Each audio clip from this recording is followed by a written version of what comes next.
أعوذ بالله السميع العليم من الشيطان الرجيم من حمزه ونفخه ونفثه. بسم الله الرحمن الرحيم. وسيق الذين اتقوا ربهم إلى الجنة زمرًا حتى إذا جاءوها وفتحت أبوابها وقال لهم خزنتها سلام عليكم طبتم فادخلوها خالدين وقالوا الحمد لله الذي صدقنا وعده وأورثنا الأرض نتبوأ من الجنة حيث نشاء فنعم أجر العاملين. وترى الملائكة حافين من حول العرش يسبحون بحمد ربهم وقضي بينهم بالحق وقيل الحمد لله رب العالمين. سبحان ربك رب العزة عما يصفون وسلام على المرسلين والحمد لله رب العالمين. محترم معزز سامعین کرام، جس طرح کہ آپ گزشتہ خطبے میں سن رہے تھے کہ ان آیات سے پہلے ان بد نصیبوں اور بدبختوں کا ذکر ہے اور ان کے انجام کا ذکر ہے جنہوں نے اللہ رب العزت کے ساتھ شرک کیا، اللہ وحدہ لا شریک اور اللہ کے رسول صلی اللہ علیہ وسلم کا انکار کیا کہ یہ لوگ جہنم رسید کیے جائیں گے۔ اس کے بعد آج کی جو آیات میں نے آپ کے سامنے تلاوت کی ہیں، ان میں متقین کے انجام کی بشارت کہ ان کا نتیجہ کیا نکلے گا۔ مشرکین کا اور کافروں کا نتیجہ بتلانے کے بعد متقین کا جو اللہ سے ڈرتے ہیں، اللہ کی فرمانبرداری کرتے ہیں، یہ بات سمجھیں کہ یہ جملہ وہ پہلی آیت کے مقابلے میں ہے، وسیق الذین کفروا الی جہنم، کافروں کے مقابلے میں اتقوا ہے۔ کافرین کا انجام اور ان کا عمل تکبر اور متکبرین کا ہے، لیکن یہ لوگ، یہ خود خوش نصیب، یہ اللہ سبحانہ و تعالی کی اطاعت گزار، متکبر نہیں بلکہ اطاعت گزار ہیں، اللہ اور اللہ کے رسول کے نافرمان نہیں بلکہ اطاعت گزار ہے، فرما بردار ہے۔ تو ان فرما برداروں کا نتیجہ کیا نکلے گا؟ فرمایا الی الجنت زمرا، یہ بھی جماعت در جماعت جنت کی طرف لے جایا جائے گا انہیں۔ وہاں کہا گیا تھا کہ جہنم میں انہیں لے جایا جائے گا گروہ در گروہ، جماعت در جماعت۔ یہاں ان کے مد مقابل اہل ایمان اور متقین کے انجام کا تذکرہ ہے کہ وہ جنت میں گروہ در گروہ، جماعت در جماعت داخل کیے جائیں گے۔ اللہ اکبر کبیر۔ یہاں ایک بات قابل غور ہے، پہلے بتلایا تھا کہ وسیقہ اس کے معنی ہے کسی کو آگے لگا کے دھکیل کے آگے کرنا،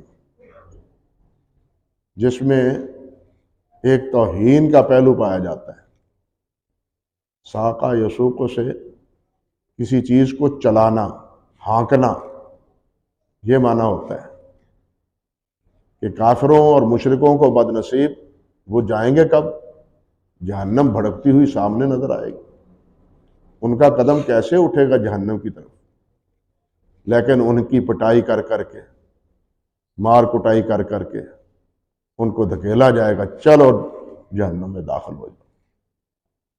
لیکن سوال یہ ہے کہ یہاں بھی تو اہل ایمان کے لیے یہی لفظ استعمال ہوا ہے، وسیق الذین اتقوا، کہ جو پرہیزگار ہیں ان کو چلایا جائے گا۔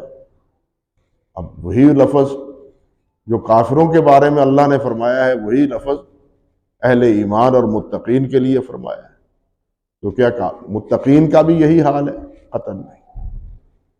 اصل بات یہ ہے، ایک قاعدے اور قانون کی اور عام سی بات ہے کہ فاعل کی حیثیت سے یا فاعل کے بدلنے سے فعل کی حیثیت بدل جاتی ہے۔ کرنے والا فاعل اور فعل جو کرتا ہے وہ، دیکھیے آپ کہتے ہیں، زبان پر آپ یہ بات لاتے ہیں اللہ اکبر کبیرہ، کہ آنکھ بیٹھ گئی۔ اب بیٹھنا فعل ہے، انسان کی آنکھ بیٹھ گئی، لیکن جب یہی انسان، اس کا معنی دوسرا ہوتا ہے، تو دیکھیے گواہ بیٹھ گیا، یہاں فاعل کون ہے؟ گواہ ہے۔ اس کی حیثیت کے نتیجے میں بیٹھ گئی نہیں بلکہ بیٹھ گیا ہے۔ فاعل کے بدلنے سے فعل کی حیثیت اور نوعیت بدل جاتی ہے۔ لے جایا تو ان کو بھی جائے گا، لیکن اعزاز کے ساتھ، اکرام کے ساتھ، عزت کے ساتھ۔ جس طرح بڑے آگے ہوتے ہیں، چھوٹے پیچھے ہوتے ہیں، جس طرح مقتدا آگے ہوتے ہیں، مقتدی پیچھے پیچھے ہوتے ہیں، بالکل یہی کیفیت ہو کہ اہل جنت وہ آگے ہوں گے اور فرشتے ان کے پیچھے پیچھے خدام کی حیثیت سے ہوں گے۔ اللہ اکبر کبیر۔ فرمایا وسیق الذین اتقوا ربهم الی الجنۃ زمرا حتی اذا جاؤوها وفتحت ابوابها، یہاں تک کہ جب وہ آئیں گے اور ان کے لیے جنت کے دروازے کھولے جائیں گے۔ آپ نے سنا کفار کے لیے، مشرکین کے لیے اللہ ذوالجلال نے فرمایا اذا جاؤوها فتحت ابوابها، جب وہ آئیں گے تو ان کے لیے دروازے کھولے جائیں گے مجرموں کی حیثیت سے۔ یہاں کیفیت کیا ہے؟ حتی اذا جاؤوها وفتحت ابوابها، وہ آئیں گے اور ان کے لیے دروازے کھولے جائیں گے۔ اللہ اکبر کبیر۔ جس طرح مہمان آتے ہیں اور مہمان آنے پر دروازہ، خدام جو دربان ہوتے ہیں دروازہ کھولتے، آئے جی بسم اللہ، آئیں جی بسم اللہ۔ بالکل یہی کیفیت ان خوش نصیبوں کی ہوگی۔ اللہ اکبر کبیرہ۔ حتی اذا جاؤوها وفتحت ابوابها، اور ان کے لیے دروازے کھولے جائیں گے۔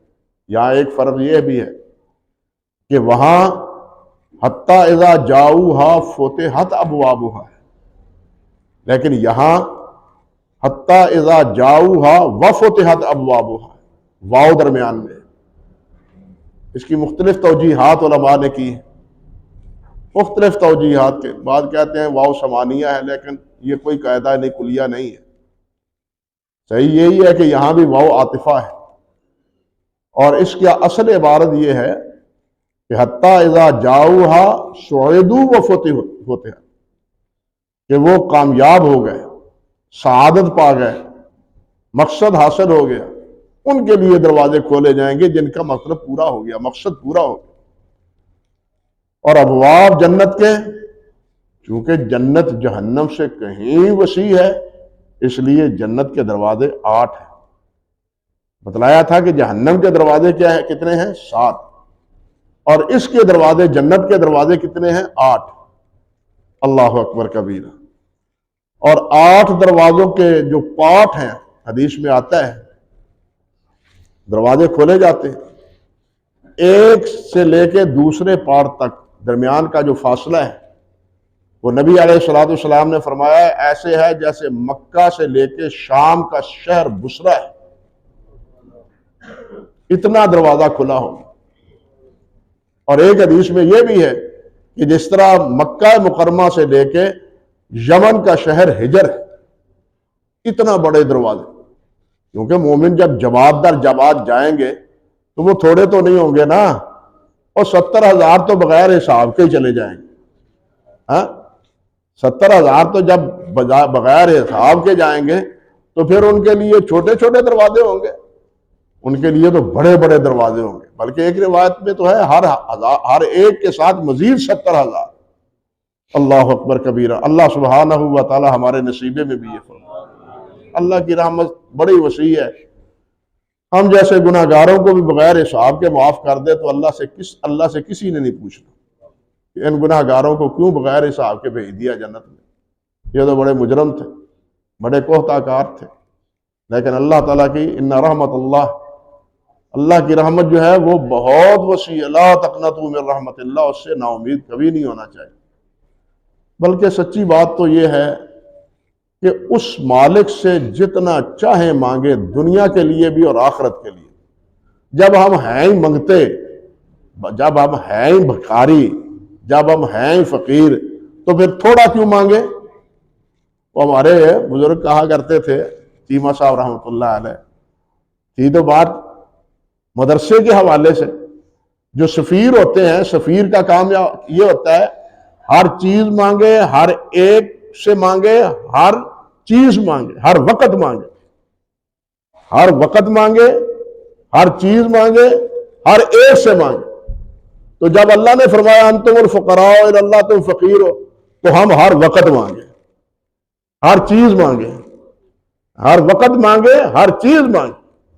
اللہ سبحانہ و تعالیٰ دینے والا ہے، اس کے خزانے بھرے ہوئے ہیں۔ جب سے دنیا بنائی ہے وہ تو تقسیم کیے ہی جا رہا ہے نا، وہ تو دے ہی رہا ہے، نواز ہی رہا۔ اس کے خزانے میں وہ کمی واقع ہوئی ہے؟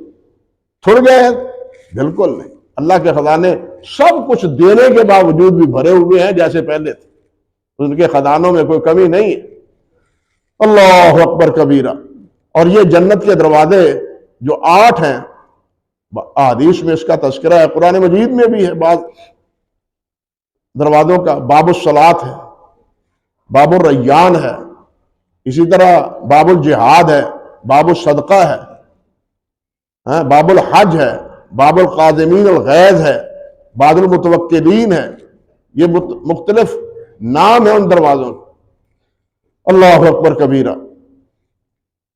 اور حضرت ابوبکر صدیق رضی اللہ تعالی عنہ نے پوچھا تھا نبی علیہ السلام سے، حدیث میں آتا ہے نا، جو باب الریان ہے، زیادہ روزے نفلی رکھنے والے ہیں، ان کو باب الریان آوازیں دے گا، اور روزے دارو میرے دروازے سے گزرو، بسم اللہ یہاں سے آؤ۔ جو بکثرت نوافل پڑھنے والا ہے تو وہ باب الصلاۃ کے دروازے آوازیں دے رہا۔ جو صدقہ خیرات زیادہ کرنے والا ہے، باب الصدقہ، اس کو آوازیں دے گا۔ جو بار بار حج کرنے والا ہے، عمرہ کرنے والا ہے، اس کو باب الحج آوازیں دے گا۔ حضرت سفیان بن عیینہ اللہ اکبر رحمت اللہ علیہ، مکہ مکرمہ کے بہت بڑے محدث اور امام تھے، فقیہ تھے۔ انہوں نے 70 حج کیے، اور حج پر کہتے تھے یا اللہ یہ میرا حج آخری نہ ہو، یا اللہ میرا یہ حج آخری نہ ہو۔ فرماتے ہیں میں نے 70 حج جب کیے تو پھر مجھے شرم آئی کہ میں رجتا ہی نہیں، میں مانگے جا رہا ہوں۔ تو میں نے پھر اس سال حج پر یہ دعا نہ مانگی کہ یا اللہ یہ میرا آخری حج نہ ہو۔ نتیجہ یہ نکلا کہ اگلا حج آنے سے پہلے پہلے وہ انتقال کریں۔ یہاں ایک مسئلہ اور بھی عرض کرتا ہوں۔ ایک ہے فریضہ حج، وہ اگر باپ سے نہ ہو سکے اس پر حج فرض ہے، تو اس کی طرف سے اولاد کو حج ادا کرنا اسی طرح فرض ہے جس طرح دوسرے فرائض کی ادائیگی ہے۔ اولاد کو اس کی طرف سے حج پہلے کرنا چاہیے، مال کی تقسیم بعد میں ہونی چاہیے، قرضہ اس کا پہلے ادا کرنا چاہیے، باقی وراثت بعد میں تقسیم ہونی چاہیے۔ لیکن ہمارے ہاں تو بالکل قہقرہ، رجت قہقرہ کا تقاضا اور مطالبہ ہے، ہمیں مل جائے، ہمیں دے دے، ہمارے حصے کا ہمیں دے دے۔ میت ابھی 2 دن نہیں گزرتے تو وراثت کی فکر پڑی ہوئی ہوتی ہے۔ ٹھیک ہے، وراثت کی فکر کرنی چاہیے، لیکن پہلے جو فرائض ہیں وہ بھی تو ادا کرنے چاہیے یا نہیں ادا کرنے چاہیے؟ یہ صرف تقسیم مال یہی فریضہ ہے؟ اس سے پہلے بھی کچھ فرائض ہیں۔ اس کے کفن کا انتظام اس کے اصل راس المال سے کرنا چاہیے۔ جو اس کا اگر حج فریضہ رہ گیا ہے وہ ادا کرنا چاہیے، جو قرض ہے وہ ادا کرنا چاہیے۔ وہاں جا کے یہ نہ کہنا پڑے جنازگاہ میں جناب میں ذمہ دار ہوں، بعد میں جب ان سے پوچھا جاتا ہے او پیائی قبران جا کے لینا، انا للہ، یہ واقعات ہوئے ہیں ہمارے سامنے۔ اس وقت نام رکھنے کے لیے یہ بات کہنے والے کہہ دیتے، بھائی اس کا موقع ہی نہیں آنا دینا چاہیے۔ چاہیے یہ کہ اپنی زندگی میں انسانوں کے حقوق دے کے جائے، ختم کر کے جائے۔ اگر کسی پر ظلم زیادتی کی ہے تو اس کی معذرت اور معافی مانگے، اگر کسی کا قرضہ دینا ہے، لین دین ہے، تو وہ ادا کر کے جائے، اپنی زندگی میں اپنے معاملات صاف کر کے جائے، کسی پہ نہ چھوڑے۔ پتہ نہیں وہ ادا کرے گا یا نہیں کرے گا، اس کو اپنے جو فرائض ہے وہ اس کو خود ادا کرنے چاہیے۔ اگر بالفرض نہیں ادا کر سکا تو اولاد کی طرف پر فریضہ ہے، لازم ہے کہ باپ کی جائیداد سے پہلے حج کا خرچہ علیحدہ کرے، قرضے کا خرچہ علیحدہ کرے، باقی جو وراثت ہے اس کی تقسیم کی جائے۔ اللہ اکبر کبیرہ۔ لیکن یہاں ایک اور مسئلہ بھی پیدا ہوتا ہے، میری رائے یا اور علماء کی بھی ہے، شیخہ علماء کی، وہ کہتے ہیں حج بدل کے بھی یار پھر مسئلہ پورا نہیں ہوگا، چھوڑتا ہوں اس بات کو۔ حج کا مسئلہ آیا تو پھر اس وقت کریں گے یہ بات انشاءاللہ، چھوڑتا ہوں یہ بات۔ چلیے، تو عرض کرنے کا مقصد یہ تھا کہ یہ علیحدہ باب جنت کے جو ہیں، جو زیادہ عمل کرتا ہے اس دروازے سے وہ گزرے گا اور وہ دروازہ اس کو آوازیں دے گا۔ حضرت ابوبکر صدیق رضی اللہ تعالیٰ عنہ نے پوچھا تھا کہ حضور کوئی ایسا بھی ہوگا کہ جس کو 8 کے 8 دروازے آواز دیں گے؟ نبی علیہ السلام نے فرمایا مجھے امید ہے کہ ابوبکر تو ہوگا۔ اللہ اکبر۔ یہ 8 دروازے ابوبکر کو آواز دیں گے۔ آج دنیا میں زمین پر ابوبکر کے ایمان کی پربھاش ہو رہی ہے۔ دل کا اذن قسمت عزیزہ فلیبکی علی الاسلام من کان باقی، رونے کی بات جس کے بارے میں اللہ کے رسول نے یہ فرمایا ہو کہ 8 دروازے جنت کے آوازیں دیں گے۔ ہم کہہ رہے ہیں کہ ابوبکر مومن تھا یا نہیں تھا؟ اعوذ باللہ من الشیطان الرجیم۔ باتیں جاری ہیں، کتابیں لکھی جا رہی ہیں، کتنی بدبختی ہے اس موضوع پر، اس امت پر۔ اللہ اکبر کبیرہ۔ اور پھر آگے اللہ ذو الجلال فرماتے ہیں وَقَالَ لَهُمْ خَزَنَتُهَا، اور ان کے جو نگران ہوں گے وہ کیا کہیں گے؟ سلام علیکم طبتم، سلام ہو تمہارے اوپر، خوش خرم رہو تم، سلامتی ہو تمہارے بعد، تر و تازہ تم رہو، اچھے رہو، بشاش رہو، سلامتی ہو تمہارے اوپر۔ دربان یہ کہیں گے۔ ہم تو کہتے ہیں نا ویلکم، یہ الٹی گنگا چلتی ہے۔ ہمارے ہاں دکھ کی بات ہے، یہ والدین کا فریضہ ہے، سکول والے گورنمنٹ ہماری حکومت کا کوئی فریضہ نہیں ہے، اور اسی کا انجام ہے کہ آج الحاد عام پھیل رہا ہے۔ آپ اپنے نوجوانوں کو، نونہالوں کو، اولاد کو دین کی طرف نہیں لاتے۔ کسی کو یہ نہیں آتا کہ سال کے 12 مہینے وہ کون سے ہیں۔ ہمیں جنوری فروری وہ ساری اولاد کو آتی ہے، لیکن محرم صفر ربیع الاول نہیں آتا۔ سب کو پتا ہے کہ سال کا ابتدا جنوری سے ہوتی ہے، لیکن جس سال سے محرم سے مسلمانوں کا سال شروع ہوتا ہے وہ کسی کو پتا نہیں ہوتا۔ بے خبری کی انتہا یہ ہے۔ ہمارے ہاں انگریزی کے الفاظ 1 2 3 4 یہ تو ہے، واحد تو چھوڑ 1 2 3 بھی نہیں آتے۔ ہمارے واقعہ یہ ہے کہ 1 2 3 4 5 یہ بھی نہیں آتے۔ اگر کہیں تو وہ کہتے ہیں وہ کیا ہوتا ہے، یہ خود میرے ساتھ بیتتی ہے، کسی اور کے کہنے کی بات نہیں. 5 کہیں سمجھتے نہیں, 5 کہیں سمجھ جاتے ہیں. مجھے بتلائیے ہمارا رخ کس طرف ہے؟ اللہ کے رسول کی طرف ہے, مکہ اور مدینہ کی طرف ہے, یا امریکہ اور برطانیہ کی طرف ہے؟ کس طرف ہمارا رخ ہے؟ ہمارا رخ بدل چکا ہے, اور اس بدلنے کی سزا بھی ہم پا رہے ہیں. اللہ والو خود بھی سنبھلو, اپنی اولادوں کو بھی سنبھالو. اللہ ہمیں توفیق عطا فرمائے. تو عرض کر رہا تھا کہ وہ آئیں گے فدخلوہا, وہ کہیں گے بسم اللہ, السلام علیکم. گھر آئیں, گھر جائیں, سلام کہیں. گھر سے نکلے سلام لے کے نکلے. گھر میں یہ خوب عام, نبی علیہ السلام نے فرمایا افشوا السلام, سلام کو عام کرو. افشوا السلام, افشوا السلام, سلام کو عام کرو. اور اس بارے میں اتنی روایات ہیں, کم و بیش 100 سے زیادہ ہے سلام کو عام کرنے کے حوالے سے, جتنی اس کی تاکید ہے. اور جنت میں بھی کیا ہے؟ اللہ سبحانہ و تعالیٰ نے فرمایا کہ جنت میں ہر طرف سے سلام سلام سلام یہ ہوگا. گویا نبی علیہ السلام نے اس دنیا کو جنت کا ماحول بنانے کے لیے کوشش کی ہے کہ جس طرح جنت میں ہر طرف سے سلام سلام سلام ہوگا, یہاں بھی ہر طرف سے جب آؤ, جب جاؤ, جب ملو, حتیٰ کہ صحابہ کرام رضوان اللہ علیہم اجمعین چلتے ہوئے درمیان میں اگر کوئی آڑ آ جاتی ہے, درخت آ جاتا ہے, پھر ملتے ہیں, پھر السلام علیکم کہتے ہیں. ہمارے منہوں کو تو تالے لگے ہوئے ہوتے گھر کے ماحول میں ہیں, یا اسی طرح کبھی کہا ہے داخل ہوتے ہوئے گھر میں سلام کہا ہے؟ کبھی ایک کمرے میں دوسرے کمرے میں جاتے ہوئے سلام کہا ہے؟ گونگے بن کے جاتے ہیں, سلام نہیں کہتے. سراسر نیکیوں سے بھی, مفت کی نیکیوں جس سے ہم محروم ہو رہے ہیں, مفت کی نیکیوں جس سے ہم محروم رہے ہیں. السلام علیکم, تمہارے اوپر سلام. کتنی بڑی دعا ہے. جس کو سلامتی کی دعا دے دی جائے, بتائیے اس کے بعد کیا باقی رہتا ہے؟ تم سلامت رہو, بیماری نہ ہو, پریشانی نہ ہو, مصیبت نہ ہو, تکالیف نہ ہو, تمہیں سلامتی ہو. یہ اپنی طرف سے دوسروں کو اطمینان دلانے کی بات.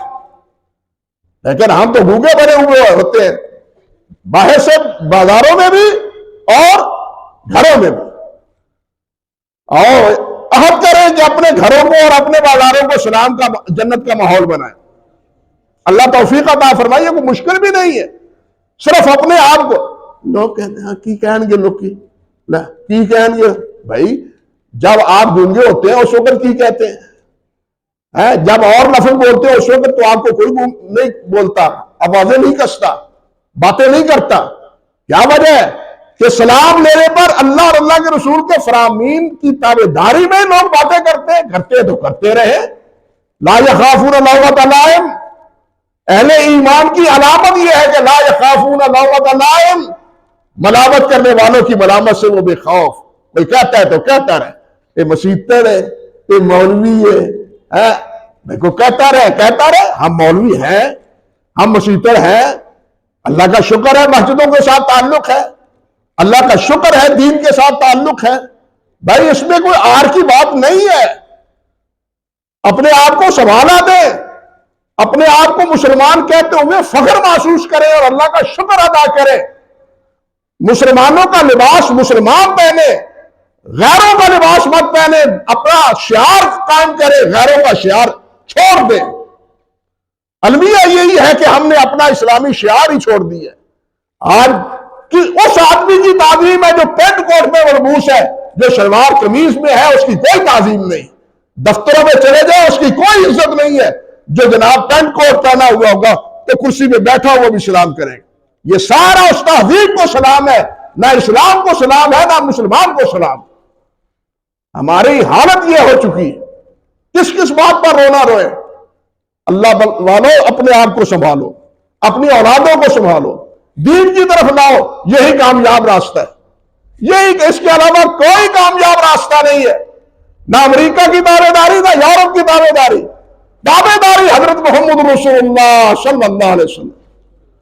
اللہ نے کیا فرمایا؟ لقد کان لکم فی رسول اللہ اسوۃ حسنہ, سب سے اچھا نمونہ محمد رسول اللہ ہے. اور ہم نے آج کس کو نمونہ بنایا ہوا ہے؟ کس کی تہذیب کو لیا ہے؟ تہذیب وہ جو حضرت محمد رسول اللہ صلی اللہ علیہ وسلم نے دی ہے. کلچر وہ جو حضرت محمد رسول اللہ نے ہمیں عطا فرمایا ہے وہ تہذیب ہے.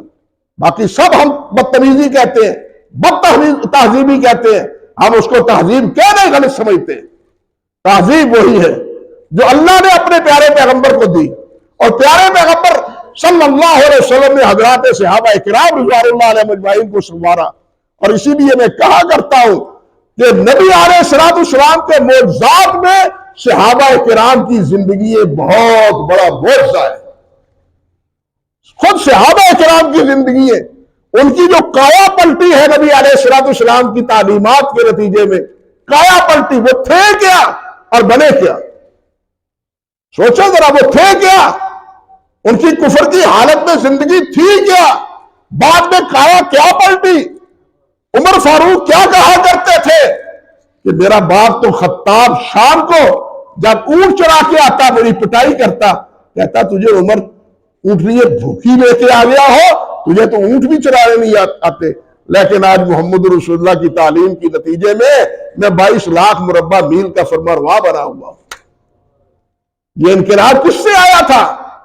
محمد رسول اللہ کی تابعداری سے, نبی علیہ الصلوۃ والسلام کی تہذیب سے, نبی علیہ السلام کے فرامین کی تابعداری میں. اس لیے بھائیوں, مسلمان کہتے ہوئے تمہارا سر نیچا نہیں ہونا چاہیے, بلند ہونا چاہیے. فخر سے اللہ کا شکر ہے ہم مسلمان ہیں, ہم اللہ اور اللہ کے رسول کو ماننے والے, یہ داعیہ اور یہ جذبہ ہونا چاہیے. تو جنت میں جاتے ہوئے کیا کہیں گے؟ فادخلوها خالدین, سلام علیکم طبتم فادخلوها خالدین, ہمیشہ ہمیشہ کے لیے جنت میں داخل ہو جائے, اب یہاں سے تم نہیں نکلو گے. اب وہ کیا کہیں گے؟ وقالوا الحمدللہ الذی صدقنا وعدہ, یہ جنتی جنت میں جائیں گے تو کہ الحمدللہ الحمدللہ, اللہ تیرا شکر ہے, اللہ نے جو ہمارے ساتھ وعدہ کیا تھا وہ سچا ہو گیا. اللہ تعالیٰ نے فرمایا نا, ان اللہ اشترى من المؤمنین انفسهم واموالهم بان لهم الجنہ یقاتلون فی سبیل اللہ فیقتلون ویقتلون وعد اللہ حقا فی التوراۃ والانجیل والقرآن ومن اوفی بعہد اللہ.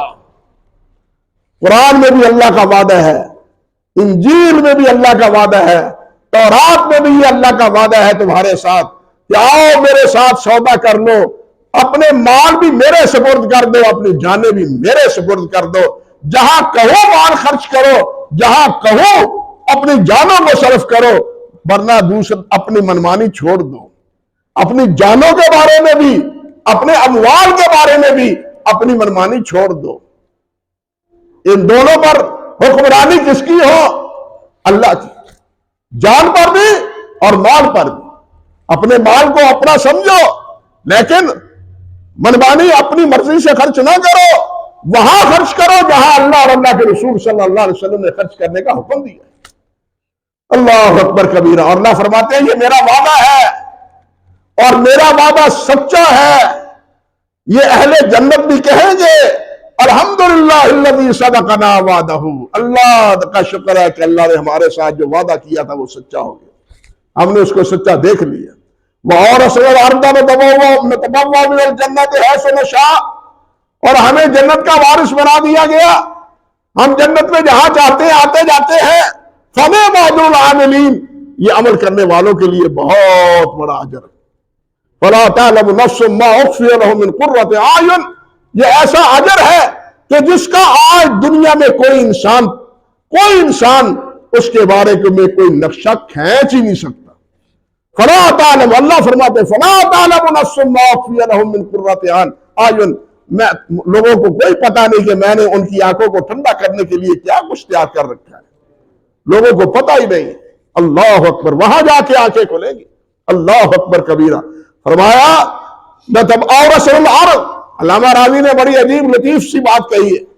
وہ کہتے ہیں کہ وراثت ہوتی ہے نا, یہ جنت بھی گویا اللہ نے اورثنا کا لفظ استعمال کیا ہے. یہ جنت تو اللہ نے ہمارے باپ آدم کو دی تھی. کیوں بھائی؟ باپ آدم کو دی تھی نا جنت, لیکن شیطان کے پھسلانے پر جنت سے آدم علیہ السلام کو نکال دیا گیا. اب اسی باپ کی جو تھی جنت دی ہوئی, اب اس کے اللہ تعالیٰ نے اس کی اولاد کو اس کو اس کا وارث بنا دیا ہے، اس جگہ پر دوبارہ لا کے بسا دیا ہے اللہ سبحانہ و تعالی۔ اللہ اکبر کبیرہ۔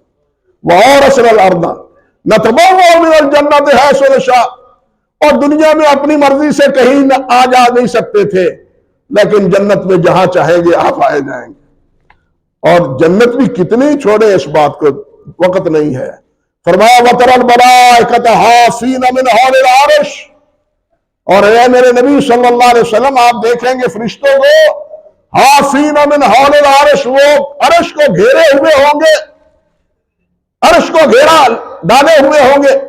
علامہ بقائی رحمۃ اللہ علیہ نے کہا ہے کہ یہاں من تبعیضیہ اس لیے آیا ہے من حول العرش، جس میں اشارہ ہے کہ فرشتے بہت زیادہ ہیں، بہت زیادہ ہیں۔ علماء نے لکھا ہے کہ جتنی مخلوق ہے ان میں سے سب سے زیادہ مخلوق فرشتوں کی، سب سے زیادہ مخلوق فرشتوں کی، اور سب سے زیادہ مخلوق ہونے کے باوجود، عرش کو گھیرا ڈالنے کے باوجود، عرش کو پورا محیط نہیں کریں گے، گھیرا نہیں ڈالیں گے، کئی جگہ خالی ہوگی۔ من حول العرش تبعیضیہ ہے، عرش کے کچھ حصے میں سارا حصہ فل نہیں ہوگا، گویا اس میں اللہ کے عرش کی وسعت کا اشارہ ہے۔ بات سمجھے نا؟ اللہ کے عرش کی وسعت کا اشارہ ہے کہ اللہ کا عرش کتنا ہے۔ یہ ساتوں زمین اور ساتوں آسمان، آسمان کے اوپر سدرۃ المنتہا کے اوپر جتنی بھی جگہ ہے وہ، پھر اس سارے کے اوپر عرش، اور یہ عرش اس کے سامنے یہ ساری زمینیں اور سارے آسمان اس طرح ہوں گے جس طرح ایک گیند کی کیفیت، چھوٹی سی چھوٹی سی۔ عرش اتنا بڑا ہے اللہ سبحانہ و تعالیٰ کا، اللہ اکبر۔ اور اس کو گھیریں گے لیکن سارے عرش کو گھیر نہیں سکیں گے۔ بات سمجھے؟ فرمایا وَتَرَى الْمَلَائِكَةَ حَافِينَ مِنْ حَوْلِ الْعَرْشِ يُسَبِّحُونَ بِحَمْدِ رَبِّهِمْ، وہ اپنے رب کی تسبیح بیان کریں گے، وہ اپنے رب کی تسبیح بیان کریں گے۔ حدیث میں آتا ہے حضرت ابو ذر غفاری رضی اللہ تعالی عنہ سے، ایک روایت میں ہے کہ انہوں نے پوچھا ای الکلام افضل، کہ حضور سب سے افضل کلام کون سا ہے؟ اور ایک روایت میں آتا ہے کہ ای الکلام احب الی اللہ، کہ سب سے اچھا کلام جو اللہ کو پسندیدہ ہے وہ کون سا ہے؟ تو نبی علیہ السلام نے فرمایا کہ وہ کلام جو اللہ سبحانہ و تعالیٰ نے اپنے نیک بندوں کو اور اپنے فرشتوں کو الہام کیا ہے، وہ کیا ہے؟ سبحان اللہ و بحمدہ، سبحان اللہ و بحمدہ۔ یہ فرشتے یہ پڑھتے ہیں۔ آدم علیہ السلام کو جب پیدا کیا انہیں بتلایا تو انہوں نے کیا کہا تھا؟ نحن نسبح بحمدک ونقدس لک، ہم تیری تسبیح کہتے ہیں اور تیرا حمد کہتے ہیں۔ وہ بھی یہی کہا، اس وقت بھی انہوں نے یہی کہا تھا، اور بعد میں بھی وہ اللہ کے تسبیح میں، اللہ کی تحمید میں، اللہ کی تحلیل میں لگے ہوئے ہیں۔ جس کو جو ڈیوٹی اللہ نے سونپی ہے وہ سر انجام دے رہے۔ اللہ اکبر کبیرہ۔ وَقُضِيَ بَيْنَهُمْ بِالْحَقِّ، اور حق کے ساتھ فیصلہ کر دیا جائے گا۔ جس کا جو اجر ہوگا، جس کا جتنا عمل ہوگا اتنے جنت کے درجات ہوں گے، جتنا عمل ہوگا جنت کے درجات۔ جنت ملے گی اللہ کے فضل سے، لیکن درجات وہ اعمال کے نتیجے میں ملیں گے۔ اسی لیے فرمایا فَنِعْمَ أَجْرُ الْعَامِلِينَ، عمل کرنے والوں کے لیے بہت بڑا۔ حدیث میں آتا ہے نا، نبی علیہ السلام نے فرمایا کہ حافظ قرآن اور عالم قرآن کو کہا جائے گا، حافظ قرآن کو قیامت کے دن تیری قسمت کا فیصلہ ہو چکا، اب قرآن کو پڑھو۔ جہاں قرآن مجید کی سورت الناس ختم ہوگی یہ سارا ایریا تیری لیے جنت ہے، یہ سارا ایریا تیری لیے جنت ہے۔ یہ قرآن مجید کی فضیلت ہے حفاظ کرام کے لیے۔ اللہ اکبر کبیرہ۔ یہ اعمال کے درجات ہیں کی وجہ سے، جتنے زیادہ عمل ہوں گے اتنے ہی جنت کے دروازے اور جنت کے درجات جو ہے نا وہ بلند تو بلند ہوتے جائیں گے۔ جہنم کی درکات ہے، جہنم نیچے ہے، پھینکا جائے گا جہنم میں، گڑے میں جائیں گے، اور جنتی اوپر جائیں گے، بلندیوں میں جائیں گے، بلندیوں میں جائیں گے۔ یہاں نیچے جانے کی گنجائش نہیں ہے، اللہ تصور نہیں ہے۔ ان کو ان کے عزت اور اکرام اور تعظیم کا تقاضا یہ ہے کہ ان کو بلندیوں سے نوازا جائے، بلندیوں سے سرفراز فرمایا جائے۔ اور جب یہ فیصلہ ہوگا، اللہ فرماتے ہیں وَقُضِيَ بَيْنَهُم بِالْحَقِّ، حق کے ساتھ فیصلہ کیا، جتنا ایک رائی کے برابر بھی عمل ہوگا نیک، وہ بھی ضائع نہیں ہوگا۔ جس طرح مشرکین کے بارے میں فرمایا کہ اگر ان کا ایک ذرہ بھر گناہ ہوگا تو وہ بھی ضائع نہیں ہوگا، وہ بھی اس کے سامنے آئے گا۔ اللہ فرماتے ہیں وَقُضِيَ بَيْنَهُم بِالْحَقِّ وَقِيلَ الْحَمْدُ لِلَّهِ رَبِّ الْعَالَمِينَ، ہر طرف سے یہی آواز آئی الحمدللہ الحمدللہ رب العالمین، سب تعریفیں اللہ کے لیے ہیں۔ یہ بھی اس وقت جب فیصلہ ہوگا، جب انصاف ہوگا۔ آپ بھی جب کسی کیس کو بھوگتے ہیں عدالت میں، فیصلہ ہو جاتا ہے، اب تو کیا فیصلے 20 25 30 سال کے بعد ہوتے ہیں نا۔ یہ اندھیر نگری تو ہمارے اس قانون کی وجہ سے ہے جو ہم نے انگریز کا اپنا رکھا ہے۔ اسلام اس کی اجازت نہیں دیتا۔ اسلام جلد سے جلد مجرم کو سزا دینے کے لیے کا حکم دیتا ہے۔ وہ مجرم کو جیلوں میں رکھ کے روٹیاں کھلا کے پالنے کی اجازت نہیں دیتا کہ وہاں وہ پروان چڑھے اور پرورش پائے، باہر نکلے تو پھر دوبارہ ان میں جرم کا حوصلہ بڑھے۔ اسلام اس کی اجازت نہیں دیتا۔ اسلام کہتا ہے جو مجرم ہے اس کو جلد سے جلد سزا دو۔ اسی لیے آپ تاریخ مسلمانوں کی پڑھ کے دیکھیں، قاضی عدالت میں بیٹھا نہیں ہے، جا رہا ہے، کسی نے وہاں کیس درج کر دیا، اس نے وہی کھڑے کھڑے مدعی اور مدعا علیہ کو بلا کے وہی فیصلہ کر دیا۔ یہ تھا وہ دور، اس کے لیے عدالتیں سجتی اور جناب پیشیاں پڑتی۔ یہ تصور نہیں ہے مسلمانوں کی عدالتوں کا۔ یہ عدالتیں ہمیں دی ہیں کس نے؟ یورپ نے، امریکہ، برطانیہ نے۔ انہی کا قانون ہمارے ملک میں عدالتی جو ہے نافذ ہے، جس کے نتیجے میں کیا ہے 25 30 سال چل جاتے ہیں ایک کیس کو۔ آپ کو معلوم ہے، کوئی بتلانے کی بات نہیں۔ تو یہ ہر طرف سے آواز آئے گی۔ آپ بھی جب کیس کو کہتے ہیں اللہ کا شکر ہے جان چھٹی، کہتے ہیں نا اللہ کا شکر ہے، ہر طرف سے جب فیصلہ ہوگا تو یہ کہیں گے الحمدللہ رب العالمین، اللہ کا شکر ہے ہمیں انصاف مل گیا، ہمارا کوئی عمل ضائع نہیں ہوا، اللہ ذو الجلال نے ہمارے اعمال کا بدلہ ہمیں عطا فرما دیا۔ یہاں ایک بات یہاں دیکھیں کہ یہ قیل الحمدللہ رب العالمین اسی عدل و انصاف پر مبنی ہونے کی وجہ سے آواز آئے گی۔ جب انسان نے یہ سب کچھ، جب اللہ ذو الجلال نے یہ سب کچھ پیدا کیا، اللہ فرماتے ہیں الحمدللہ الذی خلق السماوات والعرش، اس وقت بھی اللہ نے فرمایا اللہ کا شکر ہے جس نے یہ زمین و آسمان بنائے۔ اور اسی طرح انتہا پر یہاں وقیل الحمدللہ الذی وقیل الحمدللہ وقیل الحمدللہ رب العالمین، جب انجام کار ہوگا وہاں بھی اللہ کی حمد ہوگی، اللہ کی حمد ہوگی۔ آدم علیہ السلام کو پیدا کیا تھا، ابن حبان اور ابن کثیر نے لکھا ہے کہ سب سے پہلا جملہ آدم علیہ السلام کی زبان سے الحمدللہ نکلا تھا، اور جنتی کی زبان سے بھی آخر میں یہ کیا نکلے گا؟ اللہ فرماتے ہیں دعواہم فیہا سبحانک اللہم وتحیتہم فیہا سلام وآخر دعواہم ان الحمدللہ رب العالمین۔ ان کا تحیہ السلام علیکم السلام علیکم، اور ان کی دعا کی ہوگی سبحان اللہ سبحان اللہ۔ اللہ کی نعمتیں دیکھیں گے نا مختلف، ان نعمتوں کا کیا ذکر کروں، ہر آئے دن نعمتوں کی کا رنگ ڈھنگ مختلف ہوگا آئے دن۔ یہ نہیں کہ ایک ہی کیفیت، ایک ہی نوعیت، ایک ہی باغ و بہار، نہیں، ہر ایک کی باغ و بہار علیحدہ علیحدہ۔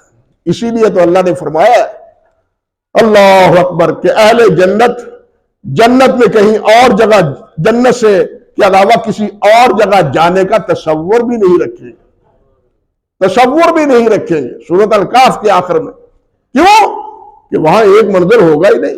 وہ ایک جگہ دیکھی ہوئی ہو تو انسان کیا ہوئے تو ویکھی یہ یار ایتے کی جانا ہے، لیکن جنت ہر آئے روز اس کی کیفیت بدلے گی، اس کی نعمتیں بدلے گی، کھانے پینے کے ذائقے بدلیں گے، آرام اور اطمینان کے لیے اللہ سبحانہ و تعالی علیحدہ علیحدہ ان کو لذات نصیب فرمائے گا۔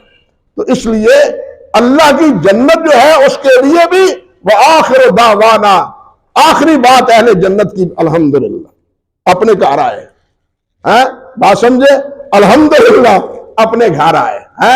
سفر سے آیا ہوا آدمی کہتا ہے نا اللہ کا شکر ہے گھر میں آئے، یہ بھی کہتے ہیں، کہیں گے الحمدللہ رب العالمین۔ بھائیو یہ اول و آخر، اسی لیے اللہ تعالیٰ نے بھی فرمایا نا وَهُوَ اللَّهُ هُوَ اللَّهُ لَا إِلَهَ إِلَّا هُوَ لَهُ الْحَمْدُ فِي الْأُولَى وَالْآخِرَةِ، اللہ کے علاوہ کوئی الہ نہیں، اول و آخر اسی کی حمد ہے، اول و آخر اسی کی حمد ہے۔ او بھائیو یہ رمضان کے دن آ رہے ہیں، رمضان میں ہمیں اپنا ماحول بدل لینا چاہیے، اپنی عادات بدل لینی چاہیے، اپنے معمولات بدل لینی چاہیے، زندگی کو قیمتی سے قیمتی بنانے کی کوشش کرنی چاہیے۔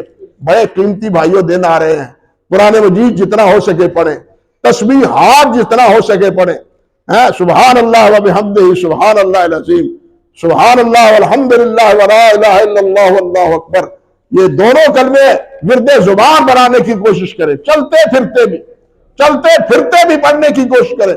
تھوڑی سی توجہ کی ضرورت ہے، ورنہ یہ کوئی مسئلہ مشکل نہیں ہے، چلتے پھرتے بھی چند دن آپ تجربہ تک اپنے آپ کو کہنا چاہیے پابند کر کے اپنے جسم کو، جان کو، دل کو اس کا پابند بنانے کی کوشش کریں۔ پھر اگر آپ کوئی وقت نہیں پڑھ سکیں گے تو دوسرے وقت میں آپ کو پچھتاوے کا احساس ہوگا کہ میں نے پہلا وقت ضائع کر دیا۔ اس لیے اپنے وقت کو قیمتی بنائیں۔ یہ میں نے نہایت اختصار سے ان آیات مبارکہ کے بارے میں کچھ باتیں آپ کے گوش گزار کی ہے، صرف اس لیے کہ یہ صورت مکمل ہو جائے۔ اللہ تعالیٰ نے چاہا، اللہ نے توفیق عطا فرمائی تو عید کے بعد پھر اس کا اگلا سبق سورۃ المومن سے جو ہوگا اس کی ابتدا کریں گے۔ اسی لیے میں نے آج کے جمعے کا موضوع بھی اسی لیے رکھا ہے۔ اللہ سبحانہ و تعالی ہمیں جنت الفردوس نصیب فرمائے، اپنی رضا کے کام اللہ ہمیں کرنے کی توفیق عطا فرمائے۔ اللہ ہمارے اس رمضان المبارک میں بخشش اور مغفرت کا کوئی ذریعہ اور سامان بنا دے۔ وآخر دعوانا ان الحمدللہ رب العالمین۔